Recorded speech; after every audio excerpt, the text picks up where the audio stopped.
Каракол шаары алгачкы ирет музыканын тилинде деп аталган эл аралык маданий долбооруна катышты. КМШнын маданий борборуна орусиялык 3 музыкалык топ келди. Алар Россиянын эмгек сиңирген артисти Никон Жыланын жетекчилиги астындагы Сретенко чиркөөсүнүн хору, Людмила Зыкина атындагы Россия ансамблинин солисттери жана Орусиянын эл артисти Надежда Крыгина.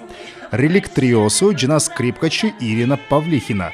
Концерттик программа Россиянын маданият министрлиги жана Бишкектеги Орус үйү тарабынан Каракол мэриясынын колдоосу менен уюштурулган. Былтыр аталган долбоор Бишкекте өткөн. Эске салалы 2022 жылы Каракол КМШнын маданий борбору деп жарыяланган. Ага ылайык Каракол шаары көз карандысыз мамлекеттер шериктештигине мүчө өлкөлөрдүн маданий борбору катары өзүнүн бай тарыхын таанытат. Я была неоднократно в Кыргызстане и очень люблю этот край.